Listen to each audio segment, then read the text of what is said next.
Este embrujo de la distancia, en especial la distancia temporal, solo se ve quebrantado por la increíble y descabellada máquina del tiempo. Pero este caso pone ante nuestros ojos uno de los motivos primeros por los que los límites del cuento de hadas resultan inevitablemente imprecisos. La magia de fantasía no es en sí misma un fin, su poder reside en sus manifestaciones, y entre ellas se cuenta el cumplimiento de algunos deseos humanos primordiales, uno de los cuales es el de recorrer las honduras del tiempo y del espacio. Otro es, como se verá, el de mantener la comunión con otros seres vivientes. Puede así darse un cuento que aborde la satisfacción de esos deseos con o sin la intervención de la máquina del tiempo o de la magia, y en la proporción en que lo logre alcanzará la calidad y el regusto del cuento de hadas. Después, tras los cuentos de viajes, yo también excluiría o dejaría al margen cualquier relato que para explicar los evidentes lances maravillosos apele a los mecanismos del sueño, el sueño del más genuino dormir humano. Cuando menos yo lo acusaría de gravemente defectuoso, a despecho incluso de que el sueño que se relate constituya en sí mismo un cuento de hadas, como un marco que desmerece un buen lienzo. Cierto es que sueño y fantasía no andan desconectados. Los sueños pueden desatar extraños poderes de la mente. En algunos de ellos podemos empuñar por algún tiempo el poder de fantasía, ese poder que al mismo tiempo que engendra el relato hace que cobre forma viva y color ante nuestros ojos. Hasta es posible que un sueño real sea en ocasiones un cuento de hadas, casi con el ingenio y la desenvoltura de los elfos. Pero solo mientras se está soñando.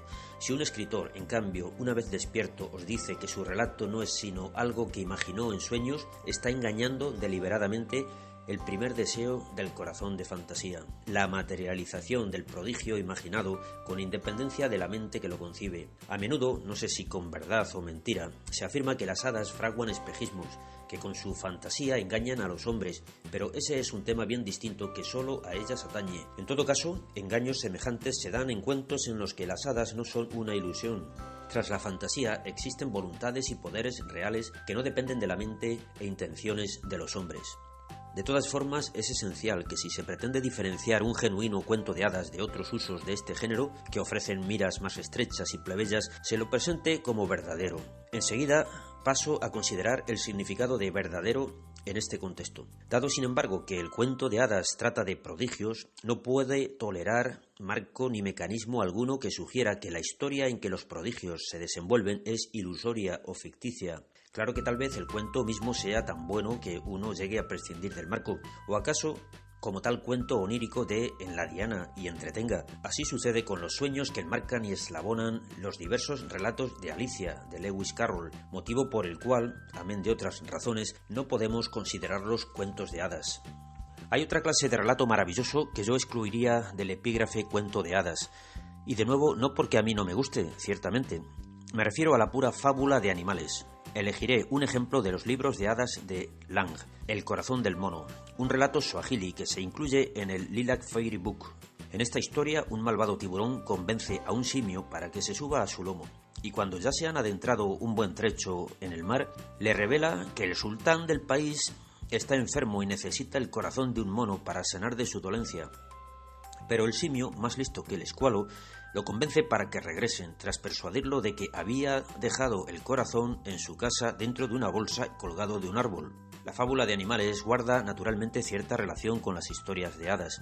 En las verdaderas historias de hadas, las bestias y los pájaros y otras criaturas hablan a menudo con los hombres. En parte, pequeña con frecuencia, este prodigio deriva de uno de los deseos innatos más caros al corazón de fantasía, el deseo de los hombres de entrar en comunión con otros seres vivientes. Pero en las fábulas el habla de los animales se ha convertido en género aparte, con escasa referencia a aquel deseo y olvidándolo a menudo por completo. Está mucho más cerca de las verdaderas miras de fantasía que los hombres comprendan por vía mágica los lenguajes particulares de las aves y bestias y los árboles. Pero en los cuentos en los que no interviene ningún ser humano, o en los que los animales son los héroes y heroínas, y, caso de aparecer, hombres y mujeres son meros comparsas, y sobre todo en aquellos en los que la forma animal es solo una careta que se superpone a un rostro humano, un recurso del fustigador o del predicador, en tales ocasiones lo que tenemos son fábulas, no cuentos de hadas, tanto en el caso de Renard el Raposo como en el del cuento del capellán de monjas o el conejo Pedro, o por ejemplo en Los Tres Cerditos. Los cuentos de Beatrix Potter están en los límites del mundo de las hadas, sin que, en mi opinión, pertenezcan en su mayor parte a él. Su proximidad se debe en gran medida a su fuerte componente moral. Con ello aludo a su inherente moralidad, no a una cierta significación alegórica. Pero El conejo Pedro sigue siendo una fábula de animales, aun cuando contenga una prohibición y aun cuando haya prohibiciones en el país de las hadas, como probablemente las haya en todo el universo, no importa a qué nivel o dimensión.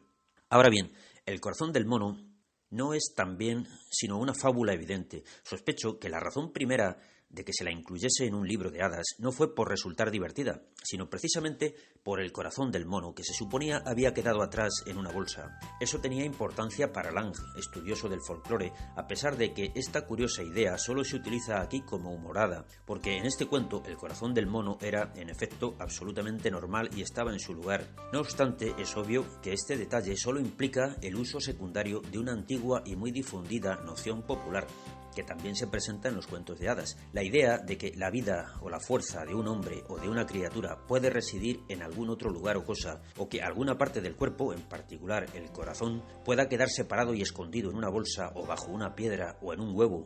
En un extremo de la historia conocida del folclore, George MacDonald se sirvió de esta idea en su cuento de hadas El corazón del gigante, que toma este tema central, al igual que otros muchos detalles, de conocidos relatos tradicionales. En el otro extremo, en lo que por cierto probablemente sea una de las más antiguas narraciones en forma escrita, el tema aparece en El cuento de los dos hermanos, en el papiro egipcio d'Orsigny. El hermano menor dice allí al mayor: hechizaré mi corazón y lo colocaré en lo alto de la flor del cedro. Talarán entonces el cedro, y caerá mi corazón a tierra, y tú has de acudir a buscarlo, aunque en ello emplees 7 años, mas cuando lo hayas encontrado, ponlo en una vasija de agua fría, y en verdad que yo viviré. Pero puntos tales de interés y comparaciones semejantes a estas nos sitúan ya al pie de la segunda pregunta: ¿cuáles son los orígenes de los cuentos de hadas? Que, como es lógico, equivale a decir cuál es el origen u orígenes del elemento hada. Preguntar cuál es el origen de las narraciones, cualquiera que sea su calificativo, es preguntar cuál es el origen del lenguaje y del pensamiento.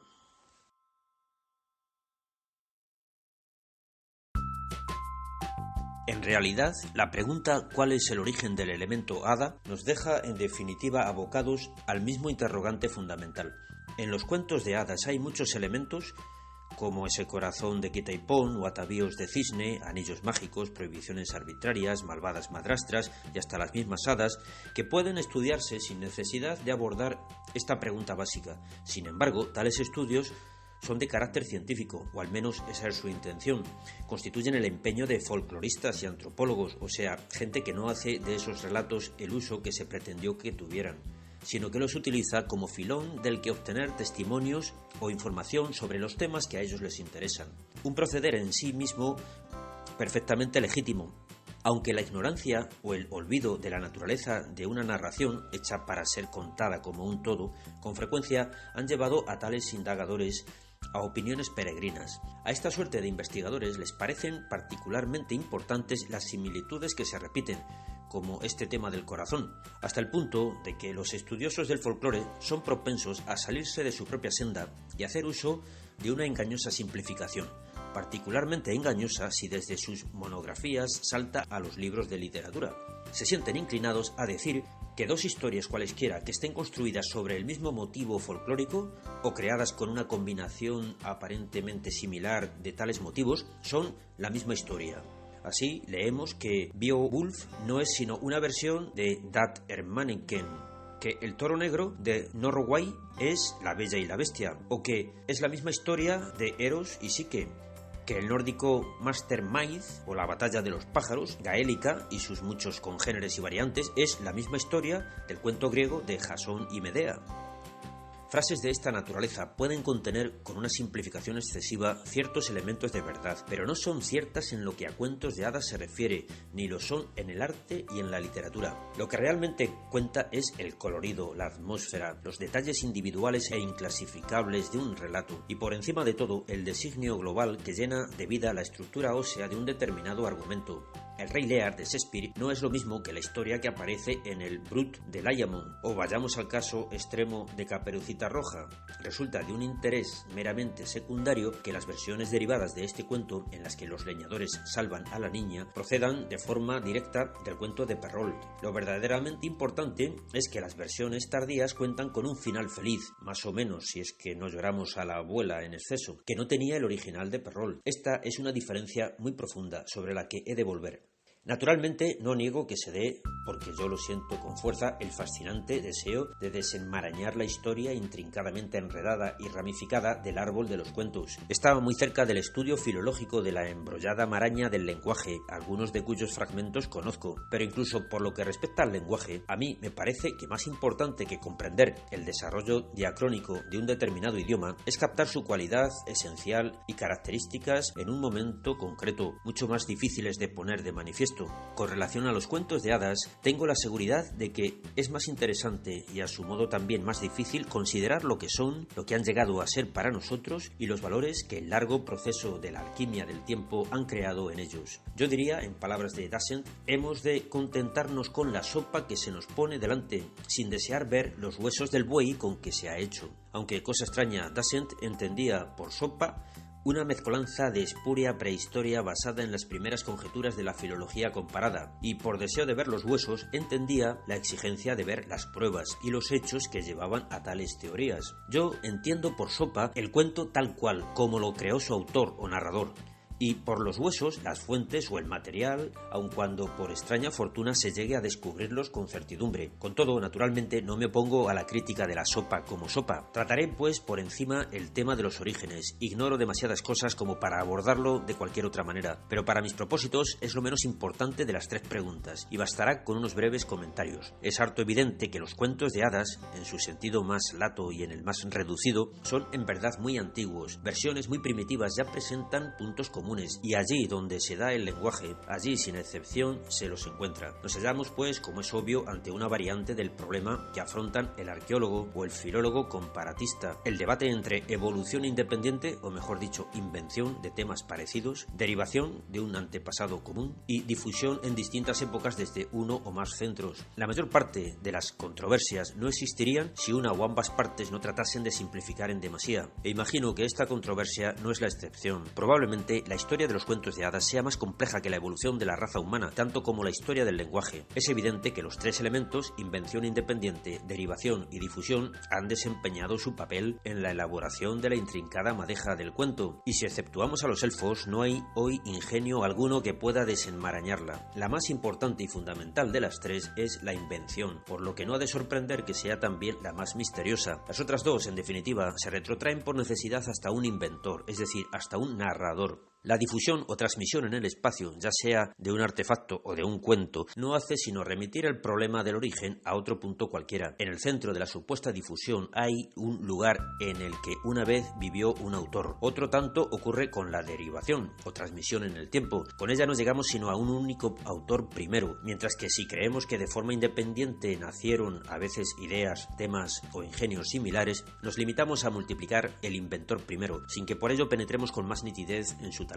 La filología ha quedado destronada del alto sitial que en otro tiempo ocupó en este tribunal de investigación. La opinión de Max Müller de que la mitología era una enfermedad del lenguaje puede ya abandonarse sin remordimientos. La mitología no es ninguna enfermedad, aunque, como todas las cosas humanas, pueda enfermar. De igual modo, podría decirse que el pensamiento es una enfermedad de la mente. Estaría más cerca de la verdad decir que en las lenguas, en particular los modernos idiomas europeos, son una enfermedad de la mitología. De todas formas, no podemos descartar el lenguaje. En nuestro mundo, el pensamiento, el lenguaje y el cuento son coetáneos. La mente humana, dotada de los poderes de generalización y abstracción, no solo ve hierba verde, diferenciándola de otras cosas y hallándola agradable a la vista, sino que ve que es verde además de verla como hierba. Qué poderosa, qué estimulante para la misma facultad que lo produjo fue la invención del adjetivo. No hay en fantasía hechizo ni encantamiento más poderoso.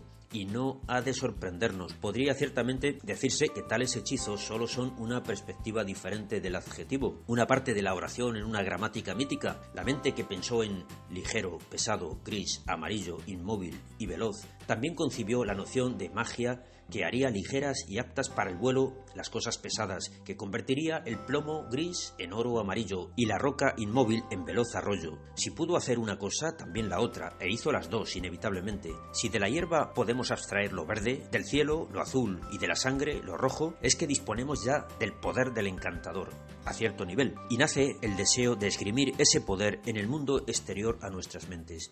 De aquí no se deduce que vayamos a hacer buen uso de ese poder en cualquier nivel. Podemos poner un verde horrendo en el rostro de un hombre y obtener un monstruo. Podemos hacer que brille una extraña y temible luna azul, o podemos hacer que los bosques se pueblen de hojas de plata y que los carneros se cubran de vellocinos de oro, y podemos poner ardiente fuego en el vientre del helado saurio, y con tal fantasía, que así se la denomina, se crean nuevas formas. Es el inicio de fantasía. El hombre se convierte en subcreador. Así, el poder esencial de fantasía es hacer inmediatamente efectivas a voluntad las visiones fantásticas. No todas son hermosas, ni siquiera ejemplares, no al menos las fantasías del hombre caído, y con su propia mancha ha mancillado a los elfos que sí tienen ese poder real o imaginario. En mi opinión, se tiene muy poco en cuenta este aspecto de la mitología. Subcreación más que representación o que interpretación simbólica de las bellezas y los terrores del mundo. Ocurre así porque lo vemos más en relación con fantasía que con el Olimpo, porque se considera que pertenece a la mitología menor más que a la alta mitología.